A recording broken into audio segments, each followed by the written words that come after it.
YouTube, what the hell going on? It's your boy Rex here.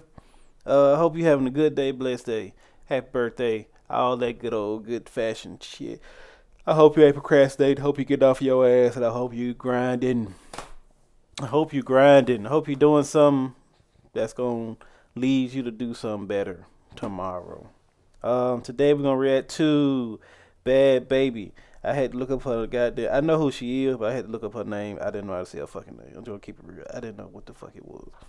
I know her. What's her fucking? Her name is Danielle Bergogi or some shit. But I remember her, of course, from Dr. Phil. I remember she dropped the OnlyFans and she gained, but I know she made her first about 8 million or something within 24 hours, and I know she pregnant. That's honestly about it. But it looked like hopefully she doing good. Hopefully she doing well. Hopefully she doing what the fuck she supposed to do. But anyway, go hop into the video, see what the hell going on. What the hell going on? The laughingstock of the internet for years after her appearance on the Dr. Phil show. Yeah, she made some money. She did good with it. Seeking tactics and accused appropriation of black culture just made people despise her, but it also got her filthy rich. Danielle's career was literally handed to her, but unlike most people who get 15 minutes of fame, she turned it into an empire. This girl was a child when her worst moments were being broadcasted to the entire world. Today, she has transformed into someone we barely even recognize, but it was all a part of the plan. On September 14th, 2016, Dr. Phil aired the 8th episode of its 15th season, which featured a 13-year-old girl from Florida named Danielle Bergoli. Danielle was seemingly a typical teenager whose rebellious and delinquent behavior reached a point where her mother could not control her, knife-wielding, skipping school, and stealing cars for a quick joyride. She even stole a crew member's car while the episode was being filmed. Despite Danielle's obvious pitfalls, people were also pointing the finger at— Bro, it's crazy.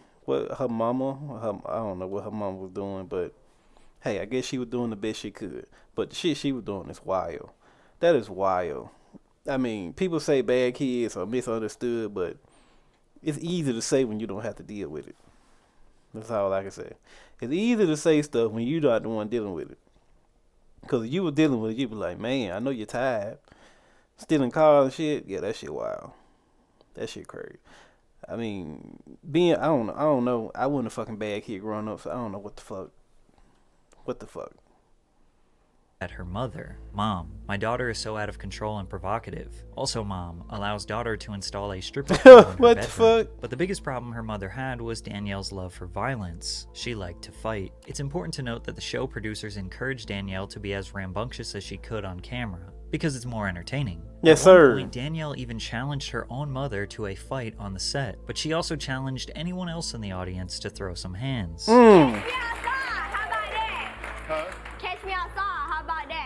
How about that? Rounds with Danielle, but these 6 words would drastically change her life forever. Her manufactured black scent that she claims is due to her being from the streets made the phrase "catch me outside, how about that" sound like "catch me outside, how about that." And I don't think I've ever seen something more viral in my life. Your parents, maybe even your grandparents, know about this iconic catchphrase. She became a social media sensation known as the "Cash Me Outside girl." Danielle was used by boomers as confirmation bias to prove that Gen Z is a bunch of entitled brats. But even Gen Z was laughing at her because they knew she was their generation's jester. It was like this perfect moment where all generations, all walks of life came together to agree that the "Cash Me Outside girl" was a joke. The Dr. Phil YouTube channel gained 8 million views in 1 month from the clip of Danielle's episode. To this day, the channel has accumulated over 200 million YouTube views just from Danielle's appearances on the show. But the people interested in that crazy Danielle shit didn't even know she was the laughingstock of the internet at the time. Dr. Phil had Danielle transported to the Turnabout Ranch after her episode. Turnabout Ranch is neither owned nor operated by Dr. Phil, but is an independent residential treatment center for troubled youth located in Utah. The ranch is a therapeutic. Now what? I'm quite sure them kids probably don't want to be there. That sounds like torture. Yeah, how the hell you gonna isolate a kid because they bad? That's just gonna make me worse. I would think. That ain't gonna make them better. I'd be bored as fuck. Then you really want to break some shit. Motherfucker got you trapped on a ranch. What the hell you gonna do? therapeutic program that aims to help teenagers and young adults dealing with behavioral and emotional issues. Danielle didn't get to experience her newfound wave of clout since she didn't have access to social media or a cell phone while in Utah. I guess it's kind of therapeutic. After she returned home, she opened social media and was shocked. At first, I didn't know how to handle it. I was just like, my instinct was to like cuss everyone out who said it to me. Since her Dr. Phil episode was the most successful episode of all time, it only made sense for his producers to bring her back on the show. In February of 2017, just 4 months after her original appearance, she returned to Dr. Phil to a studio without an audience where they discussed her time at Turnabout Ranch. She said her time there was fine before expressing that she was happy that she went. We would later find out that she was lying, and her time at the ranch was much darker and more sinister than she was comfortable admitting. She also said that Dr. Phil was nothing before she came on the show, which prompted even more people to continue making memes about the bratty child. The memes prompted hip-hop producer DJ Suede, the remix god, to make a song sampling her infamous catchphrase. Suede's trap beat titled Catch Me Outside sits at over 60 million views on YouTube, but we realized the true power of the meme when this song peaked at number 72 on the Billboard Hot 100. That's crazy. A meme trap beat spent 3 weeks on the Billboard Hot 100.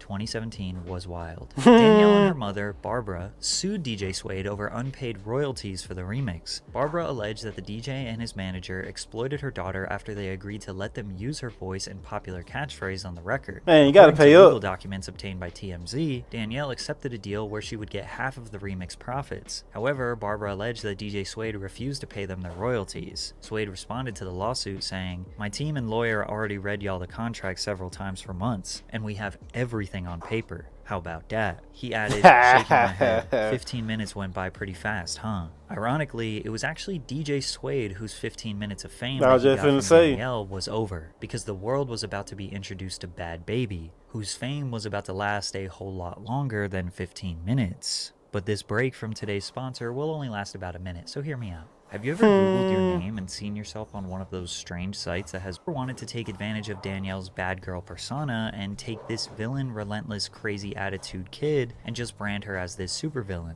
She's going to be the one that the kids have to hide from their parents. Wanting to find a way to turn followers into money, Adam solicited the help of Dan Roof, the founder of a digital firm named Flute. Dan came on board as Danielle's digital manager, booking live appearances and setting up sponsorship deals. The same week Danielle reappeared on Dr. Phil, she starred in Kodak Black's music video for Everything 1K. This video was literally just Kodak's song with Danielle flexing cash, wearing grills, and sitting on a Rolls Royce while mouthing Kodak's lyrics, which prompted the video to gain almost 50 million views. On her trip home from LA, Danielle boarded a Spirit Airlines flight where she and her mother got into a fight with a passenger.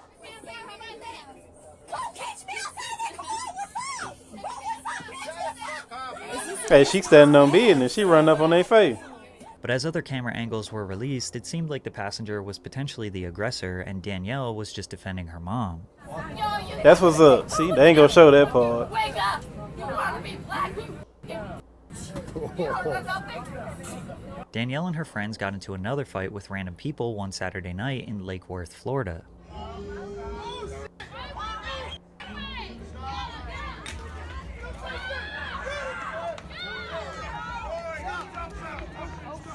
Damn, like she really getting down in Boynton Beach. Okay, she really getting down. Okay, that what the hell going on? She getting down. She getting the fuck. She whooped that girl ass. Okay.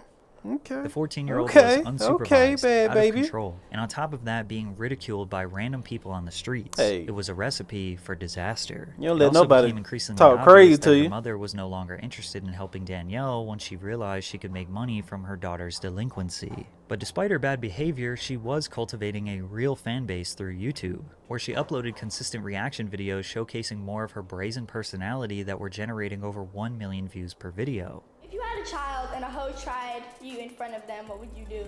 I would go to my car, turn on my car, put the air on in the car, strap my kid into their seat, and go beat the life out of that Her manager also knew that she had some rapping ability. And let's be honest, in 2017, at the height of the Lil Pump and Lil Xan era, you didn't need much skill. Plus, influencers like Rice Gum and Jake Paul were gaining unimaginable view counts on their terrible music. Colger proceeded to book studio time for Danielle, but she was hesitant at first. I was like, I don't want to put these headphones on. I don't want to get in this booth. But then she had a change of heart. I was like, I'm prettier than all these people in here. I looked at the people in the room and I was like, I'm better than you. I can do this. I'll be fine. I won't look stupid. See what I mean?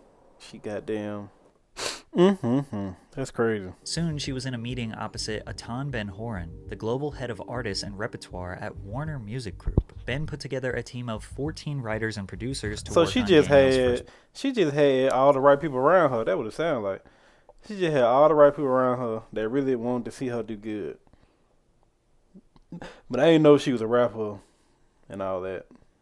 Professional single, Bhabie.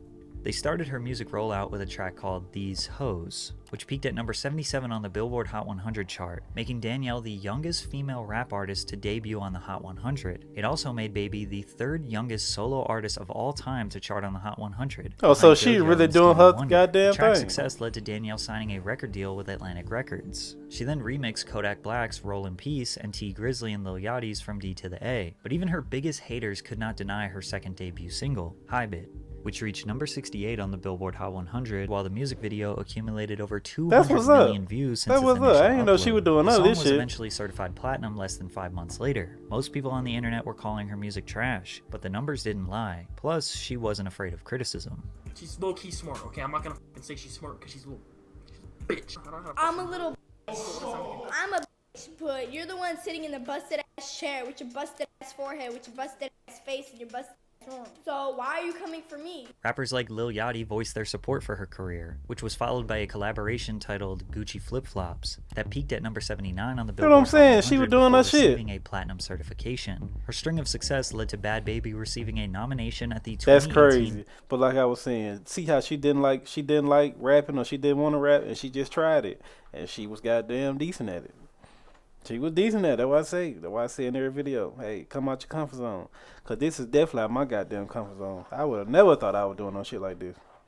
I don't even like cameras, but Billboard Music Awards it is what it is. Female rap artist, alongside Nicki Minaj and Cardi B. Over the next few months, Baby collaborated with artists like Ty Dolla $ign, YG, Lil Baby, City Girls, Charlie XCX, and Asian Doll. She announced her Band in the USA tour across North America and Europe, where she sold out various 150 to 500 person venues in nearly every city she visited.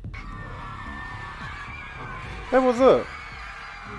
But whenever she had some positive momentum, she would revert back to her old self. In peak 2018 tomfoolery, Bad Baby runs into her arch nemesis, Woah Vicky, accompanied by the infamous Lil Tay for a good old-fashioned scrap. But all we got was high-pitched screaming and standing behind grown men, pretending like they actually that's a kid. Come on, touch me. I want you to hit me.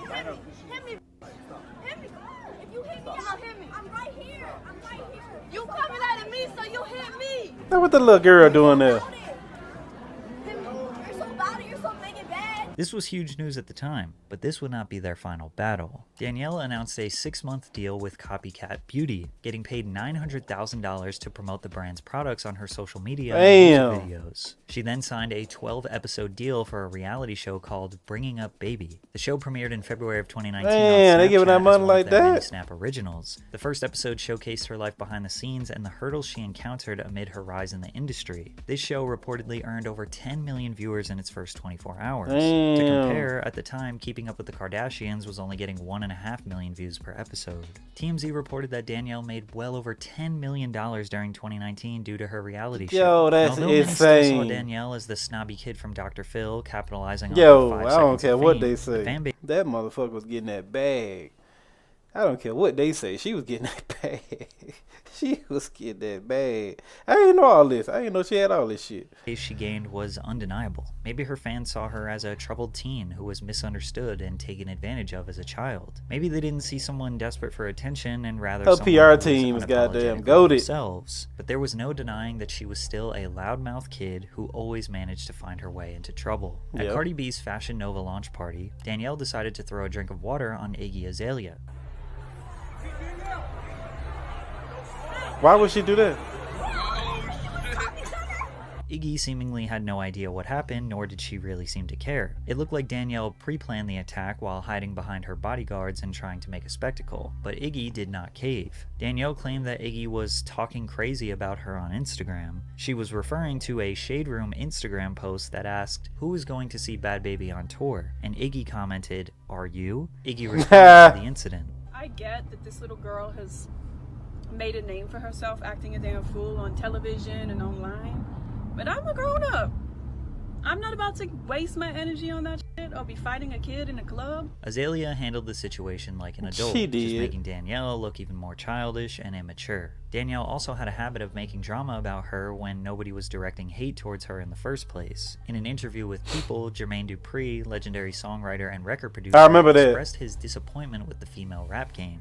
They all rapping about the same thing. I don't think they're showing us who is the best rapper. For me, it's like strippers rapping. While these comments triggered responses from several women in the industry, Bhabie specifically replied, "Jermaine Dupri can suck my been like 10 years since But she was talking Sit down, crazy. Since Danielle was on top of the She game, was talking she was crazy. able to run her mouth. She wasn't topping the charts, but her music videos and songs were still accumulating tens of millions of YouTube that's views. crazy. And she was consistently Niggas was watching her with every shit. major industry rapper, but she was burning bridges with people who might be able to help her once her hype dies down. And as we approached 2020, people were getting really tired of Bad Baby. But they did enjoy seeing her get beat up by her biggest op, Woah Vicky. A brawl between Danielle and Woah Vicky occurred during a recording session in Atlanta. TMZ got a hold of the footage from the fight where it seemed as though Vicky got the best of Danielle. I don't remember that. Bhabie later took to social media saying, "Anyone who says I got beat up is delusional. This girl ain't hit me one time. She grabbed my hair and somehow ended up on top of me. The whole time my face stayed untouched." Every normal person observing this situation is wondering why these girls are hanging out with nothing but grown men who are filming them while they physically assault each other. I don't remember that shit. Danielle posted a video to Instagram wearing box braids. The conversation around her cultural appropriation finally needed to be discussed. People were noticing Danielle slowly transforming her image and accused her of blackfishing because she was sporting traditionally black hairstyles and even tanning/darkening her skin to a point where some people... Bro, that's a name. It's a name for everything. Blackfishing is crazy. Who came up with that? What the fuck is blackfishing? Well, he told me what blackfishing was, but that girl, we know she white. She ain't black. Might even mistake her as non-white. This look Danielle is going for is now considered to be the beauty standard in pop culture. However, for the longest time, black people, specifically black women, were demonized and ridiculed for their hair, skin, AAV accent, and all other physical But features people want to that do they it were though. born with. That's crazy. Now that black women's natural features are being praised in our society, That's what I'm saying. white People women like doing it. Danielle can just put on a wig, tan their skin, get lip fillers and surgical procedures to reap all the benefits of being black, but also just transform back into being white whenever they want. Danielle addressed the criticism with an Instagram story. To all the black females that are saying my hair ain't meant for box braids, guess what? Y'all hair ain't meant to be straight, but y'all glue wigs onto your heads and sew Brazilian, Indian, and Peruvian hair, which is anything like your natural hair texture. She then goes to deny the cultural appropriation and follow that up with, "I love the way I look, plus your man agrees." And we all know I look fine She AF was with talking any that shit, hairstyle I boy. do from any She was culture talking because I'm crazy. just that girl. I hope y'all bald-headed hoes stay up all night thinking about this. Every time she opened her mouth, it just got worse. She was talking crazy. Black. I don't know what you're talking about. Who wants to be black? I don't understand that. Oh, After that's this wild. controversy, she remained pretty quiet until summer of 2020 when news broke that she entered a rehab facility at an undisclosed location where she'd received treatment for a combination of things, including childhood trauma and substance abuse in the form of prescription pills. Her management team told TMZ, "We are very proud of Danielle for recognizing that." Yeah, she whoever needed her help and management seeking team- out." oh, Following shit. her release, Whoever her management team was, they goddamn was doing their thing. They had her doing shit outside her comfort zone, and outside her comfort zone, they had the shit on lock from what I seen. But all the other shit, she was just doing herself. from Who's rehab, her baby Danielle dad? continued her journey of healing and self-development when she posted a YouTube video breaking her silence about the Turnabout Ranch. Dr. Phil, I am going to give you from now till April 5th to issue an apology, not only to me, but to Hannah and any other child that you sent to Turnabout or any other program like this. And if you don't, I'm going to handle things my way. Danielle had played the villain character her whole life, and now she was starting to gain sympathy from the internet. Now she want to be a Danielle was inspired babyface. to share her story after a woman named Hannah Archuleta came forward a month earlier, claiming that she was sexually assaulted by a staff member at that's Turnabout fucked Ranch. Hannah was also sent to the ranch by Dr. Phil in 2019 when she was 17 years old. That's Turnabout fucked up. Ranch is one of the many wilderness programs that take place in rural Utah. If you watch my video about Chet Hanks, who was also sent to a Utah camp, or if you watch the Netflix documentary Hell Camp, then you know all about the horrors of these programs. That's fucked up. If you don't know, wilderness therapy programs are a major part of the multi-billion-dollar troubled teen industry, which also includes therapeutic boarding schools and residential treatment centers. These programs are designed for adolescents struggling with issues like drug dependency, depression. But when they send people out there, can't they just get that shit even easier? I'm quite sure it's like prison. You get shit even. You still can get it. It don't matter where you go. In a rural area, somebody at that facility gonna drive and get it to you if you like her. But that's crazy. I'm quite sure they were doing all type fucked up shit out there. And then Dr. Phil wouldn't even associate with it, make it even crazy. So I'm quite sure he had some type of bag into that shit, send folks there. But that's crazy. And poor grades, low self-confidence, ending thoughts, and eating disorders. The idea is to isolate them in the middle of nowhere America to remove them from their privileges, then provide therapy and give them wilderness experiences like that shit hiking, sound camping, good, or working on a ranch in hopes that it will allow them to recognize how good their home life actually is. However, these experiences mostly consist of doing manual labor for hours on end, and over the years there have been hundreds, thousands of reports of staff members abusing, hazing, humiliating, sleep depriving, sexually assaulting, drugging, and doing some of the most horrific things to these teenagers. That shit sound crazy. Danielle experienced and witnessed similar horrors during her time there when she was just 13 years old. But the worst of all was witnessing a murder. One morning I was cleaning up for breakfast, and one of the staff members was sitting right next to me, and she had her walkie on her, so I heard everything. One of the kids, he had tried to steal a car or something. Everyone was screaming on the walkies like it was really crazy, and he ended up killing one of the staff members. They made all the kids that were at Roundy come down, and then they told us not to tell us anything. A day later, they have us all every kid that's at Turnabout, they have us all sit in a circle, and they're like, listen, there was an incident, I know some of y'all heard it over the walkies, Jimmy died. And you would think that with such appalling accusations that Dr. Phil would denounce the Turnabout Ranch. Hell no. We don't have anything to do with what happened. I figured that. I figured he was going to say that. Leave the stage. But he just played dumb. However, Danielle proved that Dr. Phil is in fact involved with the people he sends there after the show. My mother signed a consent of release of information to send progress reports directly from Turnabout to the Dr. Phil show. So when you say you don't have any feedback from them, that is not true. Danielle added that she doesn't believe that Dr. Phil is unaware of what really happens. I'm quite sure he know what the fuck going on. Plus, a murder did take place at this ranch. You would think that at the very least, Dr. Phil would stop recommending it as a precautionary measure. Shit, he but getting a bag in there. We sent this young woman to Turnabout Ranch, which is a very serious, responsible place for kids to he getting a bag in that shit. Straight, that's all it is. On right. Try to be an emotional compass and point parents in a direction. What fucking direction is that? Sexual abuse, murders, and torture? That's the direction? Oh, that's phenomenal. Start your to-do list, parents. Have your kid watch somebody get murdered, have them get sexually assaulted, and have them get tortured. They'll come out great. Even if Dr. Phil is innocent, maybe he should consider investigating these facilities before using his massive platform to endorse them, which is why people conspire that he might have some sort of financial interest. Yeah, he getting a bag. That's a child is sent to the camp. It was after this expose that the narrative surrounding Danielle's Dr. Phil episode and her whole persona started to change. She was 13. Wow, this is 100% bad parenting on the mom's part. I feel like Danielle was wronged her whole life. Also, she was 13 years old, and to be judged and hated like this instead of loved and nurtured on national television, that's just setting her up. All this time I thought this child was crazy. Now I realized it's her mom. Despite Danielle reversing her reputation to the public, Bad Baby was broke. Nobody was interested in her music anymore. She had exhausted all of her antics to get attention, and she potentially burned bridges with people who could have helped her music career. Now she was only being seen as any other influencer on the internet. There was only one thing left to do to make a big bag. On April 1st, 2021, She dropped 6 days that after her OnlyFans 18th birthday, Bhabie launched an OnlyFans account that earned over $1 million in revenue in the first 6 hours. Oh, that's including crazy. over $757,000 from subscriptions, That's crazy. $267,000 from message payments, That's and crazy. $5,000 in tips. That's Less than a month crazy. later, Bhabie claimed that she racked in over $50 million on OnlyFans before showing off her newly purchased $6.1 million That's home in Florida that she crazy. allegedly bought in cash. People were initially suspicious until she posted an income report with the caption, "Go cry about it." The screenshot showed a gross income of $52 million, with Bhabie taking home a net income of over $42 million. That's the main realization that people had from this crazy. was just how many thousands, maybe millions of people who had sexualized this child since she initially showed her face on the internet. What do you think your situation was? That like They waiting on her to turn 18. Well, I was kept covered for so long, right? Like with the how they were making me dress and I was young. It's so creepy. It's creepy, but at the same time, like I'm not one of them people that's like, oh no, pedophilia is fine as long as they're like a little bit older. Like no. I still think it's weird, but at the same time, 18 is 18, and that's what they said it was, so that's what they said it was. Danielle fully realized that it was because of her young age and being sexualized She got that during her bag. youth that allowed her to secure such a large fortune. Like the news came out about how much money you made.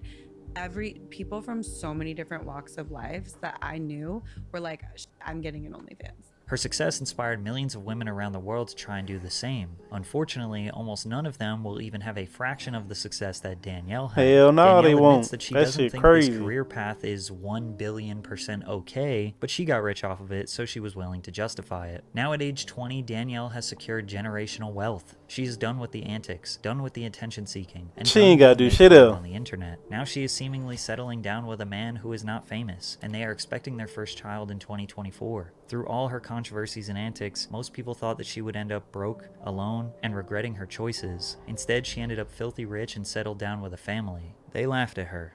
Yeah, she got the laugh on that one. That's crazy. That motherfucker racked in 50 million and took home 42 million. It's crazy, bro. What the fuck? Man, I can only imagine some shit like that. Jesus. Damn, niggas really goddamn dropped the bag on that motherfucker. You niggas, man. Hey, drop a bag over here. Drop a bag. Shit. Drop a bag on your boy. God damn. But hey, like she got the laugh, like she living her life.